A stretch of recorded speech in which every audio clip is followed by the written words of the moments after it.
Assalomu alaykum. Boshlangan kun, boshlangan hafta barchaga xayrli bo'lsin degan niyatlarda dasturimizga start beramiz. Tomosha qilayotganingiz O'zbekiston 24 telekanalida O'zbekiston vaqti bilan dasturi.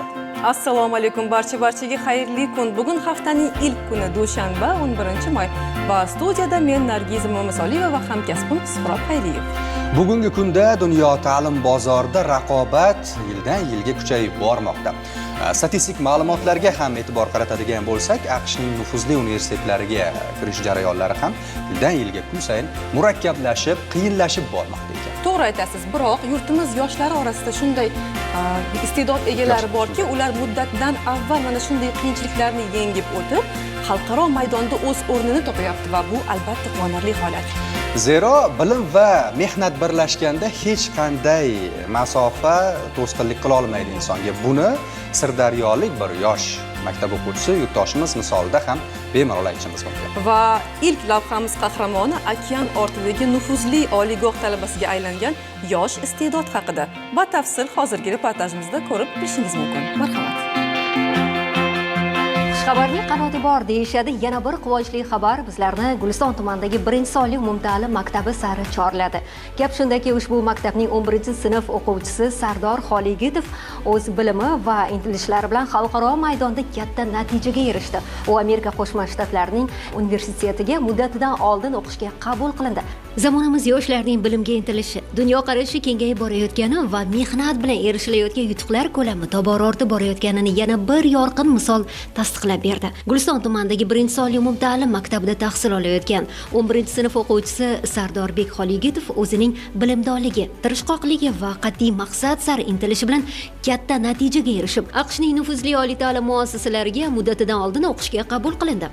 Bu xabar avvalo uning maktab jamoasida katta quvonch va faxr tuyg'ularini uyg'otdi. Yaqinda Amerika Qo'shma Shtatlarining 4 universitetiga o'qishga qabul qilindim.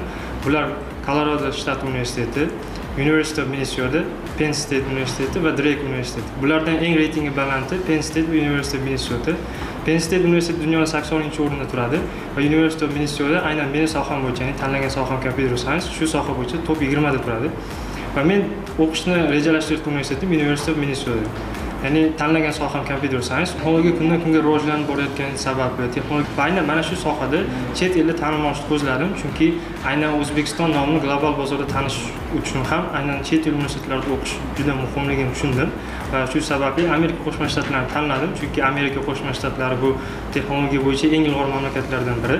Va hozirda davlatimiz rahbari tomonidan ham juda ko'p imtiyozlar berilmoqda. O'qituvchilar Sardorni doimo izlanishda bo'lgan, darslarni chuqur anglashga harakat qiladigan, savollar orqali bilimini kengaytirishga intiladigan o'quvchi sifatida ta'riflashadi. Qahramonimiz dars jarayonida cheklanib qolmay, qo'shimcha adabiyotlar o'qish, xorijiy tillarni o'rganish, IT yo'nalishida dasturlar yaratish orqali o'z bilimini boyitib bormoqda. Bu natijaga erishish uchun yillab tayyorlanib keldim, ya'ni bu darajaga chiqish uchun dasturlashdan boshlanganim. Ya'ni aynan mana shu informatika ustozim, mana shu maktabdagi Toshtanov Bekmurod informatika ustozim yozgi kanikulllarda uylariga chaqirib bo'lsa ham menga kompyuterdan o'z bilimlarini ulashib borardi. Hamma o'ylashadi, chet el universitetiga kirish uchun qanaqa asoslashgan maktablarda o'qish kerak yoki. Men o'zimda isbotini ko'rdim. Albatta harakat qilgan inson uchun hamma narsani iloji bor. Maktabdagi muhit ham asosiy rol o'ynaydi. Albatta birinchi o'rinda maktabdagi baholar. O'zim full stack web dasturchisiman. 1,5 yil davomida dasturlashni o'rganganman o'zimiz Guliston shahrida. Ustozim ismi Baxtiyor Dushayev. Dastlab front-end dasturlashni, keyin esa back-end dasturlashni o'rganib, jami 1,5 yil davomida o'rgandim. Bu vaqt mobaynida nafaqat o'rgandim, 20 dan oshiq web loyihalarini amalga oshirdim. Bularning barchasi GitHub profilimga joyladim va mana shu kursni so'nggi 6 oyida yordamchi o'qituvchi lavozimida ham ishladim. Ya'ni o'zimdan boshqa o'quvchilarga yozgan kodlarni tahlil qilishda, ularni to'g'rilashda amaliy yordamlar ko'rsatib keldim. Shuni alohida aytib o'tish kerakki, Sardorning bu yutug'i ortida yillar davomida to'plangan mehnat, sabr va qat'iyat mujassam. U har bir imkoniyatdan samarali foydalanib, ingliz tilini mukammal o'rganishga, xalqaro ta'lim standartlariga mos bilimlarni egallashga harakat qiladi. Uning bu intilishi bugun o'z natijasini berdi. Sardor sinfdoshlari orasida ham o'z bilimdonligi, izlanuvchanligi bilan ajralib turadi. İlk bor qabul xatini olganimda avvalambor ota-onam juda xursand bo'ldi. Ota-onamning xursandchiligidan meni faxrlanganini ko'rib, men yana ham xursand bo'ldim. Ya'ni u universitetdan kelgan qabul xatidan ko'ra ota-onamni ko'zidagi faxr meni juda ham xursand qildi. Maktabda ham ustozlarim juda ham xursand bo'ldilar, ayniqsa informatika ustozlarim va sinf rahbarlarim. Ular ham juda ham kutishayotgandi. Chet el universitetida tayyorlanayotganligimdan xabari bor edi va shu sababli ular ham juda ham xursand bo'lishdi.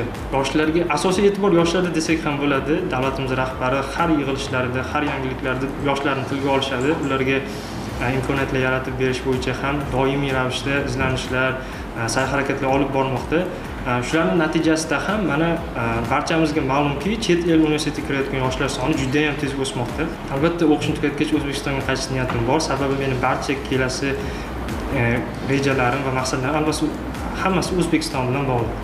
Bu yutuq e'lon qilingan lahzalarda maktabda haqiqiy bayramona kayfiyat hukm surdi. O'z navbatida o'qituvchilar va o'quvchilar ham qahramonimizni tabriklab, unga kelgusidagi o'qish va hayot yo'lida omadlar tilashdi. Chindan ham bu voqea esa maktab tarixida unutilmas sahifa bo'lib qolishi shubhasiz. Bizning Guliston tumanimizda hozirgi kunda 33 umumta'lim maktabi mavjud. Bugungi kunda maktabimizda 67 nafar bitiruvchilarimiz bor. Jumladan bir nafar o'quvchimiz hozirgi kunda muddatidan oldin xalqaro universitetga talabalik maqomiga erishdi. Xolligitov Sardor Ixtiyor o'g'li o'zini intiluvchanligi bilan, fanlarga qiziquvchanligi bilan boshqa o'quvchilarga o'rnak bo'lib hisoblanadi. To'garaklarda faol ishtirok etadi, muntazam qatnashib boradi va mana shu bugungi kunda yutuqlarga erishdi ham bevosita mana shu ustozlarning o'giti, ota-onasini hamkorligi deb o'ylayman men.